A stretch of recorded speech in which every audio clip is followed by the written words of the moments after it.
Today on State Scoop's Priorities podcast, brought to you by Scoop News Group, notifying the public about maritime emergencies. Welcome to State Scoop's Priorities podcast. Every Wednesday, you'll get insights into the state and local government community. You'll hear from top leaders and learn about the latest news and trends ahead for the industry. I'm your host, Jake Williams. Here's what's happening this week. Texas Governor Greg Abbott issued a disaster declaration for Marlin, Texas over the weekend in response to a failure of the city's water treatment system. The failure began last week, leaving residents without running water for several days. City officials said a series of power surges and outages may have damaged the water treatment plant's computers and equipment, but the exact cause remains unknown. Maryland has a new chief information security officer.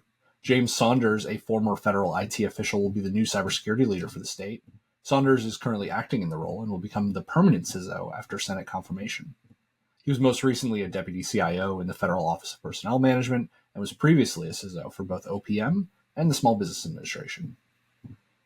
The U.S. Coast Guard is launching a new pilot program designed to quickly notify the public about maritime emergencies. The pilot, which is starting in the Coast Guard's Long Island Sound sector, will broadcast directly to mobile devices through wireless emergency alert systems, delivering details about events like missing people or vessels. Lieutenant Joshua Smarzo is the command center chief for Sector Long Island Sound. He tells State Scoop Sophia Fox-Soel about some of the most common challenges the Coast Guard faces when responding to emergencies. I'm Josh Smarzo. I'm a lieutenant at Sector Long Island Sound, and I'm the command center chief here. So I just oversee all the operations within our 24/7 command center. Mm-hmm. And what are some of the most common challenges that you see in this region in Long Island Sound? Oh, man. Let's see here. The biggest challenges for us, we have a very large seasonal swing. So in the wintertime, although the complexity of our incidents sometimes are greater due to being further offshore, they're at a much slower pace. Whereas for us, summer boating season, we're running 4 or 5 search and rescue cases simultaneously. And that just naturally becomes a challenge because we have the same personnel on watch every day, regardless of time of year or how busy it is. What other agencies are involved with the U.S. Coast Guard when it comes to search and rescue? Sure. So in this area specifically, we work hand in hand with a lot of the both the state and local municipalities for our assistance, whether at the county level. Almost every county throughout our AOR, we're fortunate compared to other places that they almost all have boats that are able to help us with the assistance, help us with searching. Mm-hmm. So when you're talking about state and local municipalities, you're talking about townships, you're talking about cities, you're talking about all the resources of emergency and first responders? Yes, correct. And both, on the police side, fire departments, some harbor masters, everyone. It's kind of when we have a search and rescue case, it's kind of everybody available jumps in to assist. Yeah, that's amazing. And I can see how a program like Aqua Alert would be really beneficial in communicating and letting people, all the stakeholders who are involved, know about it. Can you tell me more about this pilot program that just launched a few weeks ago? Yeah, sure. I guess, would you like kind of the history of how we got to here first, and then kind of how we plan to use it? Yes, all of it, please. Yeah, sure. So it was mandated to the Coast Guard from the 2023 Defense Authorization Act, which required the Coast Guard to conduct this pilot study. Background even further from that, there was a case down in Destin, Florida, with a kayaker who lost their life. And the family believed that there were other boaters in the area, but they just didn't know that this was happening. Had there been a way to reach these boaters via cell phone, the family believed that, their loved one might have been able to be saved in time.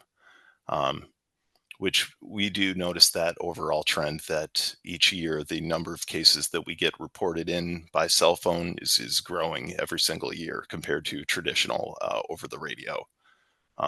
So it's our hope that by being able to message the public the same way that we would over the radio when there's a maritime emergency, reaching people on their cell phones that are in that area will kind of increase, either the visibility of who can quickly get eyes on to report what's exactly happening, or hopefully even be able to assist people. That sounds great. And I know this system was also modeled off the Amber Alert system that's used to locate missing children on the mainland. Can you tell me why that is? Sure. So it's a program that's already owned by FEMA, and it's one that we already use for other notification purposes. So for us, it's a very easy transition, very low cost transition as well, because it's a program that we've already been using for our purposes, both internally. If there's a large incident that say we need a large recall for, or just messaging our partner agencies, for whatever reason that we need their assistance. It's the same program that now that we're able to geographically target on the water to just broadcast out to cell phones. So anybody in this region now will be hopefully additionally aware because they already have their marine radios on. But if not, everyone has a cell phone these days. So now if you're in cell phone, in range within a tower, you're now going to have this alert on your phone saying, hey, there's a maritime emergency in your area, and either stay clear because, we have people responding and, we don't want anything to happen to you, or, hey, can you please tell us what you see? We know you're close. Please report to the Coast Guard what you could see. And, if you feel safe enough, please go over and help. And we just hope that, it will better our response, better our decision making for responses, the more information that we can gather. Yeah, that makes a lot of sense, especially when it comes to situational awareness and trying to delegate which resources to go where, especially as you mentioned, you have the same crop of people usually patrolling the waters every day to be able to delineate and designate. I feel like that'll really help in terms of response time and coordinated efforts. Yes. I'm curious. I know this program, this initiative just launched a few weeks ago. Mhm. Has it already been used? So we've still no, we have not fully used it yet. We we want to make sure that so that it is a success, that we have tested every last aspect, because I think the challenge, or trying to think the best way to describe this. So No, it's okay. Take your time. the initial feedback that we received, concerns from the public or the municipality side, is that there's a marine incident that's right off a beach. We don't want every single household that lives around the beach to be getting a message at 2 o'clock in the morning saying there's something going on. um, so we've just been overly cautious on our end to test out, to narrow that error window down. So we know, I can send out this message right here and it won't hit every single restaurant right along the beach or every single house right along the beach. Um, I think now we're at a good point to do that. So within the next week or two, we will bring this live throughout our AOR. I got it. Okay. My follow-up question to that is if it's a marine issue, a maritime issue that might impact some of those households or some of those people on the beach, why not push the alert out to everybody Yes. in the vicinity? So I think we will. Everything's going to be so subjective, because if it's about sinking, you know, and it's far enough offshore that someone, looking out their window might not be able to assist. Maybe I don't need that. But maybe I think that there's a person, that fell off their boat, or, someone drowning, and any even visual sighting would be beneficial, then yes, then now we will expand that. And I think there's no cut and dry in this situation. We will do this. And it's just going to kind of have to, evolve over time as we use it to kind of also better this program. Hmm. And so, is there a hierarchy or a hierarchical category of emergency alerts that will blast out to a certain range based on their severity? How does it work? So it is all completely, I guess, at our control. So if we believe that, this is a person in the water at this specific location, I know where it is. Um, I'm going to send it out within, say, a mile around there. If we're just completely looking for a person because they were last seen, you know, at this position off this beach a half hour ago and they haven't been seen since then, then now I'm going to expand that along. And then maybe that would get into something that I am going to ask, send it to maybe restaurants that, have outdoor seating along the water. So maybe all the people there might, turn their heads, look out to the water, and maybe they see something that could then help us narrow that down. Okay, that makes sense.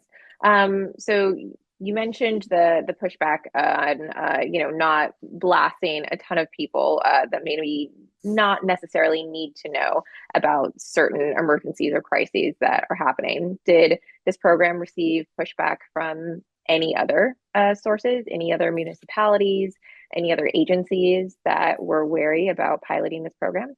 No, I think the only real concern was just making sure everyone was on the same page. So we've built into any message that I'm going to send out is also going to send a message to any 911 center, any emergency operations center that would be within that geographical area.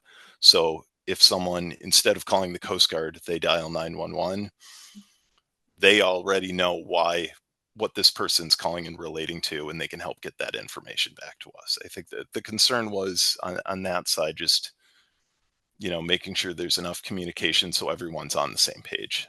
But that was very quickly resolved. I think overall everybody thinks this is going to be a benefit. We just wanted to make sure we were doing it in the correct way. Yeah, it sounds like it's overall just like a win-win in terms of communication and alerting people to emergencies and then bringing the necessary agencies and responders together so they can coordinate effectively. I'm curious, you mentioned, we want this program to be a success. What are some of the success metrics that you'll be measuring? Sure. I think, I don't know if there's anything a clear, yes, this works. No, this doesn't. We will know, if I know overall how many people respond when we send out a broadcast on the radio. Once people start calling in, we're going to be asking them, did you receive this alert on your phone, or are you calling because you heard the broadcast over the radio? And even if it's, I think 1% of the people calling in, if it's because of these alerts and that helps us save someone, it's worth it. And we're going to keep going.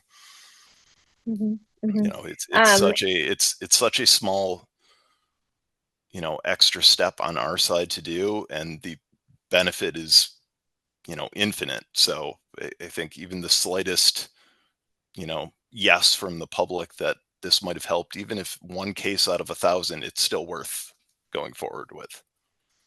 Absolutely. And you mentioned, I mean, it's such a low lift since the Coast Guard is already using this technology and type of communication system anyways. If it's just another push of the button, another like message alert to Right. be pushed out to the public, you're right. I think the cost benefit analysis is there's a big return on investment. Yes, yeah. 'Cause I mean, for us, the only step for us is just kind of drawing out this geographic boundary and typing a message similar to what, again, like an Amber Alert, Silver Alert, the um, weather emergency alerts, whatever it is. It's just the 30 seconds to a minute of typing that out, sending it out to the area. It's such a small lift on our end, and hopefully has significant benefits. Mhm. Is the Long Island region, is this the only area that is testing this pilot program, or are there Yes. other regions of the Coast So Guard for testing right it? now, we are the first Coast Guard sector, Coast Guard unit to be piloting this. Following us, there's two other units lined up. So sector in Eastern Great Lakes, and then eventually sector LALB down the West Coast, out in your area, will be next in line. So the overall pilot program. A report is due at the end of 2026 on kind of a back to Congress on how this worked out. And then from there, it's either we keep going in the pilot stage, make some more adjustments, or nope, this is ready to go Coast Guard wide. It's beneficial. Oh, fantastic. So, how long is, you just said the report is due at the end of 2026. How long is the pilot region in Long Island? And then when will the two others that you just mentioned, the Eastern Lakes and then in the South and the West Coast, when are those going to start? When are they going to? So they are already in the, I guess, training development stage for their area. So maybe 6 months behind us for Eastern Great Lakes and another 6 months behind them for out on the West Coast at LALB. Okay, this is really exciting then. You get to be the the guinea pig and Yes, the test. yes. Do you think everyone in your unit in your area is up for the challenge? Oh, definitely. I mean, I think anything that we can do to, one, make our job easier to find people to assist them faster is worth it. And it's not something that we need to learn from scratch. It's not a you know really added thing that we need to do in the process. It's something that's just going to kind of seamlessly flow into this, our overall response, and hopefully has a massive benefit. Lieutenant Joshua Smarzo, Command Center Chief at Sector Long Island Sound for the U.S. Coast Guard. You can read more about him and emergency alerts at statescoop.com and in links in today's show notes. You can subscribe to the Priorities Podcast at prioritiespodcast.com and wherever you get your podcasts. While you're there, be sure to leave a review or a rating on the podcast page. That small extra step helps more people like you find the show. This podcast is a production of Scoop News Group based in Washington, D.C. The State Scoop editorial team provides our news coverage and interviews. The team is Keely Quinlan, Colin Wood, and Sophia Fox-Soel. Adam Butler and Carlin Fisher produce the show, and the entire Scoop News Group team makes it happen. Until next week, I'm Jake Williams. Thanks for listening.